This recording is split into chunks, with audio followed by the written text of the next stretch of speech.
ஓம் விக்னேஸ்வரா போற்றி, ஓம் நவகர்ணாரலை போற்றி. சிம்மராசி நேயர்களுக்கு வணக்கம். சிம்மராசி காலப்புருஷ சக்கரத்தின் 5ஆம் இடம், மகம் பூரம் உத்திரம் அடங்கிய ராசி மண்டலம். இந்த வீடியோ பதிவில் நீங்கள் வீட்டில் ஈசானிய மூலையில் சில காரியங்கள் பண்ணிங்கன்னா உங்களுக்கு வாழ்க்கையில் வெற்றி மேல் வெற்றி கிடைக்கும். எப்பேற்பட்ட எதிரியாக இருந்தாலும் உங்கள் காலில் மண்டியிடுவான். எதிர்ப்புகள் குறையும், காரிய அனுகூலம் இருக்கும், காரிய வெற்றி அடையும். நீண்ட நாளாக தடைப்பட்டு இந்த காரியங்கள் மலமல நடக்கும். ஈசானிய மூலைங்கிறது ரொம்ப முக்கியமானது. ஈசானிய மூலை உங்கள் ராசிநாதனுடைய ஆதிக்கம் உள்ளது, சூரியனுடைய ஆதிக்கம் உள்ளது. சிவமூலை, சனி மூலைன்னு சொல்லலாம். அதுதான் ஈசானிய மூலை அப்படிங்கிறோம். இப்போ ஈசானிய மூலைக்கும் இப்போ கிரக நிலைக்கும் சம்மந்தம் வந்திருக்கு. ஏன்னா ஈசானிய மூலைங்கிறது வடகிழக்கு மூலை, வடக்கும் கிழக்கும் சேருகிற மூலை. நம்ம வீட்டில் எக்ஸ்ட்ரீம் நார்த் ஈஸ்ட் கார்னர். நம்ம வீடு சதுரமாக இருக்கும் அல்லது செவ்வகமாக இருக்கும். நடுவில் ரூமெல்லாம் பிரிச்சுருப்போம். நம்ம ஒவ்வொரு வீடும் ஒரு மாதிரியாக இருக்கும், பிளானிங்கில் இருக்கும். நீங்கள் வாடகை வீட்டில் இருந்தாலும் சரி, சொந்த வீட்டில் இருந்தாலும் சரி, ஒவ்வொரு வீடும் ஒரு மாதிரியாக இருக்கும்.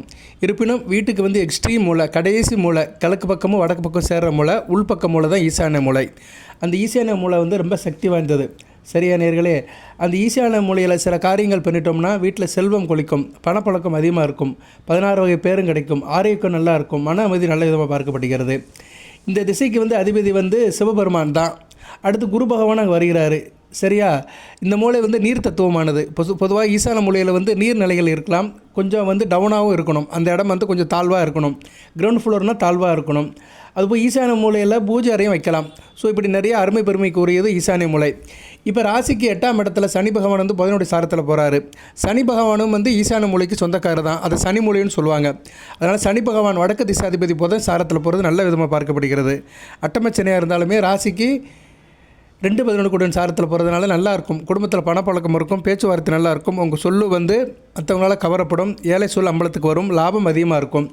ஸோ இப்போ இந்த காலகட்டம் மிகச்சிறப்பாக இருக்குது.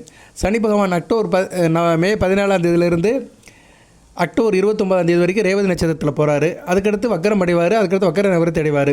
இருந்தாலும் அவர் ரேவதி நட்சத்திரத்தில் தான் போகிறாரு. நல்ல விதமாக பார்க்கப்படுகிறது. ராசிக்கு 6-7 கூடைவன் 2-12 கூடன் சாரத்தில் போகிறது நல்ல அமைப்பு தான். உத்தியோகத்துக்கு போகிறவங்களுக்கு நல்ல வருமானம் இருக்கும், உத்தியோகத்தில் இன்க்ரிமெண்ட் இருக்கும், போனஸ் எல்லாமே கிடைக்கும். அதுபோக 7 கூடன் 11ஆம் இடத்துல போகிறதுனால கணவன் மனைவி உறவு, திருமண வாழ்க்கை, இன்டகிரேஷன், கூட்டு தொழில், நண்பர்கள், சொந்த பந்தம், இதில் நல்ல லாபம் இருக்கும். ஓரளவு பரவாயில்ல. சுயசாரத்திலேருந்து அவர் இப்போ ரேவதி நட்சத்திரத்தில் போகிறது நல்லது தான். இந்த காலகட்டத்தில் ஈசான மூலையில் நீங்கள் சில காரியங்கள் பண்ணிங்கன்னா நல்ல விதமாக பார்க்கப்படுகிறது. 11 நாட்கள் பார்க்கணும், 11 நாட்கள் செய்யணும். சரியா நேர்களே? அதை பற்றி தான் இந்த வீடியோவில் சொல்ல போகிறோம். ஸோ ஈசான மூலையில் நீங்கள் இந்த காரியத்தை பண்ணிங்கன்னா எப்பேற்பட்ட எதிரியாக இருந்தாலும் சரி உங்கள்கிட்ட மண்டிடுவான். அதுபோல் எதிர்ப்புகள் விலகும், காரிய அனுகூலம் இருக்கும், காரிய சித்தி இருக்கும், தேக ஆரோக்கியம் நல்லா இருக்கும், தொட்ட காரியம் தொடங்கும், காரிய அனுகூலம் இருக்கும், வெற்றி மேல் வெற்றி கிடைக்கும். அந்த அமைப்பை அந்த ஈசான மூலையில் செய்கிற காரியம் உங்களுக்கு நல்லபடியாக உங்களுக்கு அமைச்சு கொடுக்கும். ஈசான மூலை எப்போயுமே சுத்தமாக வச்சுக்கணும், வெளிச்சமாகவும் வச்சுக்கணும், காத்தோட்டமாகவும் இருக்கணும். ஈசான மூலை எப்போயுமே நல்ல விதமாக பார்க்கப்படுகிறது. சரியா? நீங்கள் வீட்டில் எக்ஸ்ட்ரீம் ஈசான மூலை எடுத்தாலும் சரி, அதாவது உங்கள் வீட்டில் கடைசி வடகிழக்கு மூலை எடுத்தாலும் சரி, இல்லைன்னா ஒரு ரூமில் வடகிழக்கு மூலை எடுத்தாலும் சரி, ஏதோ ஒன்று சுத்தமாக வச்சுக்கணும். சில பேர் பூஜை ரூமிலே சுத்தமாக வச்சுக்கிறாங்க ஈசான மூலையில்.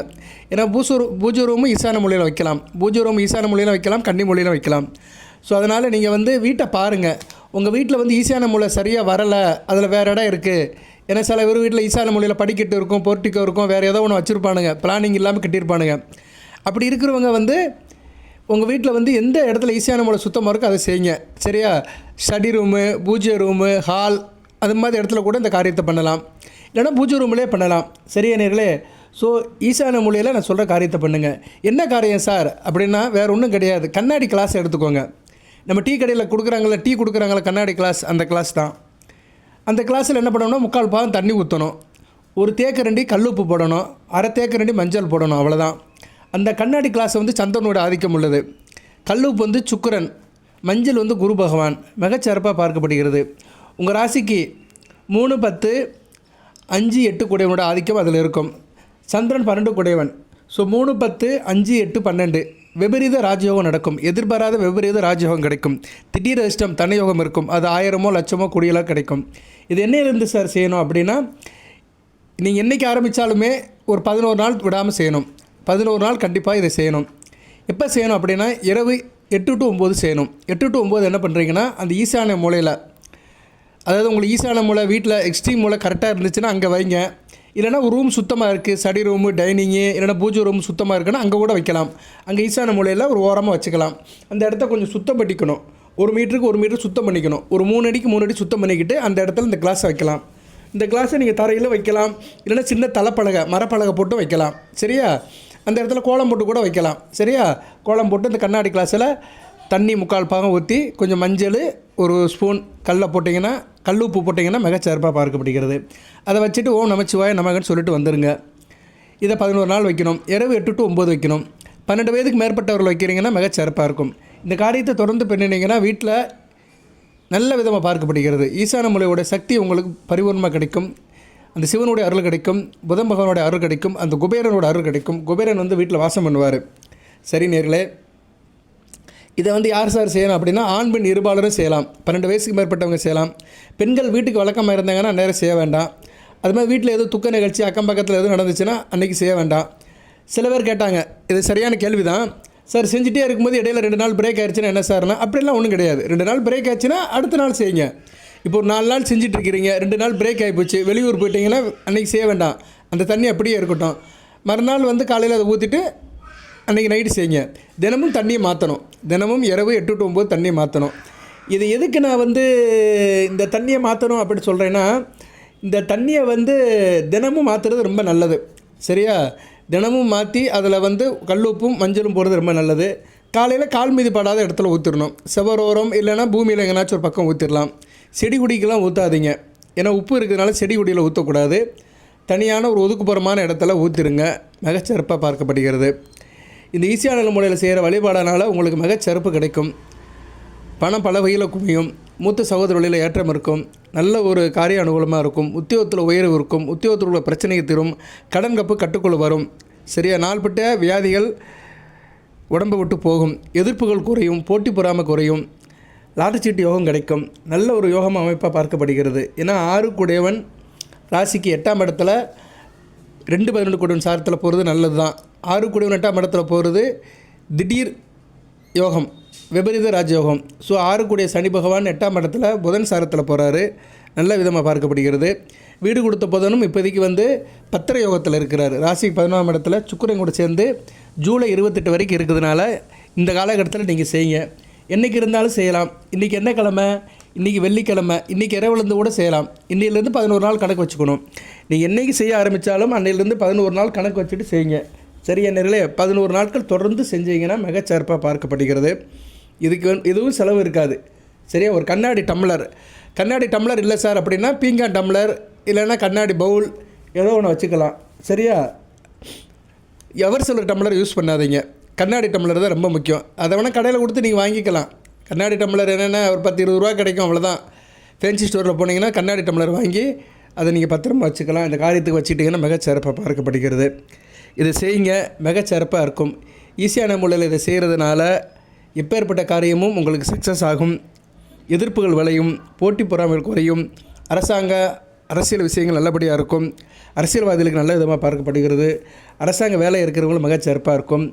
காரிய வெற்றி இருக்கும். பெண்கள் அளவில் முன்னேற்றம் இருக்கும். இளைய சகோதர விஷயத்தில் நல்ல ஒரு முன்னேற்றம் இருக்கும். தொழில் விருத்தியாகும். கலை சம்மந்தப்பட்ட தொழில், இலக்கியம் சம்மந்தப்பட்டது, இயல், இசை, நாடகம், ஆடல், பாடல், திரைப்படம், மியூசிக் இது சம்மந்தப்பட்ட தொழில்களும் மிகச்சிறப்பாக இருக்கும். அதுபோக வந்து குருவுடைய அருள் கிடைக்கும். குரு பயிற்சியாக இப்போ ராசிக்கு 12ஆம் இடத்துக்கு வந்துட்டார். வாக்கிய பஞ்சாங்கத்தின்படி 26ஆம் தேதி பயிற்சி ஆகிட்டார். மே 26. திருக்கணித பஞ்சாங்கத்தின்படி வருகிற ஜூன் மாதம் பயிற்சி ஆகிறாரு. 12ல் குரு வருது. சுப விரயம்தான். சுப செலவில் நிறைய கொடுப்பாரு. அதனால் சுப செலவை கொடுக்குறாருன்னு என்ன அர்த்தம்? ஒரு பக்கம் பணம் வருதுன்னு அர்த்தம். கையில் பணம் இருந்தால் தானே சுப செலவு பண்ண முடியும். அதனால் பணம் வருவதுக்கு ஒரு முகாந்திரத்தை கொடுப்பாரு. அவர் 12ஆம் இடத்துல இருந்தாலுமே ராசிக்கு வந்து 4ஆம் இடத்தையும் 6ஆம் இடத்தையும் 8ஆம் இடத்தையும் பார்க்குறாரு. 8ஆம் இடத்துல இருக்க சனி பகவானை பார்க்கறதுனால அஷ்டமச்சனுடைய தாக்கு வெகுவாக குறையும். அதனால் மஞ்சளை போட்டு கும்பிடுறது மிகச்சிறப்பாக பார்க்கப்படுகிறது. ஏன்னா மஞ்சள் வந்து குரு பகவானுடைய அனுக்கிரமாக பார்க்கப்படுகிறது. மஞ்சள்னாலே குரு பகவான் தான். அதனால் நீங்கள் கண்ணாடி கிளாஸில் 11 நாட்களுக்கு நான் சொல்கிற மாதிரி 3/4 பாகம் தண்ணி, 1 ஸ்பூன், ஒரு தேக்கரண்டி கல் உப்பு, 1/2 ஸ்பூன் மஞ்சளை போட்டு நல்லா மிக்ஸ் பண்ணி அங்கே வச்சுட்டு ஓ நமச்சிவாய நமக சொல்லிட்டு வந்துடுங்க. நான் எதுக்கு 8 to 9 சொல்கிறேன்னா, அன்றைக்கி தேதிக்கு அந்த ஓரை வரும். ஒவ்வொரு நாளும் அந்த 8 to 9 தான் அந்த சம்மந்தப்பட்ட ஓரை வரும். அந்த ஓரை வர அன்றைக்கி வச்சுருங்க. காலையில் வெள்ளனை எந்திரிச்சிருங்க. எந்திரிச்சிட்டு 6 மணிக்கெலாம் அதை எடுத்துருங்க. சரியா? 6 to 7க்குள்ளே அந்த டம்ளர் எடுத்துகிட்டு அந்த தண்ணியை வெளியே ஊற்றிட்டு டம்ளர் அங்கேயே வச்சுருங்க. எந்த இடத்துல எடுத்தீங்களோ அந்த இடத்துல வச்சுருங்க. அன்றைக்கி இரவு 8 to 9 மறுபடியும் அந்த கலாசை சுத்தம் பண்ணிவிட்டு சுத்தமான தண்ணி 3/4 பாகம் ஊற்றிட்டு 1 ஸ்பூன் மஞ்சள் அரை ஸ்பூன் மஞ்சள் 1 ஸ்பூன் கல் உப்பு போட்டுட்டு அதை மிக்ஸ் பண்ணி அங்கேயே வச்சுட்டு இறைநாமத்தை சொல்லிட்டு வாங்க. உங்களுக்கு எதுக்கும் கோரிக்கை இருந்தாலும் செய்யலாம். உங்களுக்கு எது பிரார்த்தனை கோரிக்கை எதாக இருந்தாலும் அதை நீங்கள் நினச்சி செஞ்சீங்கன்னா கண்டிப்பாக பலிதமாகும். இதை வந்து ஈசான மூலையில் தான் செய்யணும். ஈசான மூலை தெரியலன்னு சொல்கிறவங்க வீட்டில் சுத்தமான இடமா பார்த்து ஈசான மூலையில் வைங்க. ஒரு பெட்ரூமில் வைக்கக்கூடாது, டைனிங் ரூமில் வைக்கலாம், கிச்சனில் வைக்கலாம், ஸ்டடி ரூமில் வைக்கலாம், பூஜை ரூமில் வைக்கலாம். சரியா? அதில் வந்து வடக்கும் கிழக்கும் சேர்கிற இடத்துல வைக்கணும். சரியா? வடக்கு பக்கமும் கிழக்கு பக்கமும் சேர்கிற அந்த மூளை இருக்குல்ல, அந்த செவர் சேர ஜாயிண்ட் இருக்குது பார்த்தீங்களா, அதுலேருந்து 1 மீட்டர் தள்ளி வைக்கணும். சரியா? அந்த செவத்தில் 3 அடி, இந்த செவத்தில் 3 அடி. சரியா? 3 அடிக்கு 3 அடி ஸ்கொயரில் அது நடுவில் வச்சிடணும். சரியா? சுத்தமான ஒரு கோலம் போட்டு இல்லைன்னா இப்போ தரப்பலகை போட்டு கூட வைக்கலாம். சில பேர் பூக்கள் போட்டு கூட வைப்பாங்க. எல்லாம் உங்கள் சௌகரியம் தான். சரியா? நம்ம எந்த அளவுக்கு அதை புனிதப்படுத்தி செய்கிறோமோ அந்த அளவுக்கு அதோடைய சக்தி நமக்கு கிடைக்கும். எல்லாம் மனம்தான் மார்க்கம். அதனால் சிம்மராசினியர்களுக்கு நான் நிறைய செலவில் இழுத்து விடலை. இதை செய்யுங்க. சரியா? ஈசான மூலையில் இதை செய்யுங்க.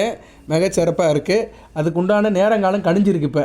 சரியா? கோச்சாரத்தில் கிரக நிலைகள்லாம் நல்ல நிலைமையில் இருக்கனால அதை செய்யுங்க. மிகச்சிறப்பாக பார்க்கப்படுகிறது. இந்த வீடியோவை இத்துடன் நிறைவு பண்ணிடுறேன்.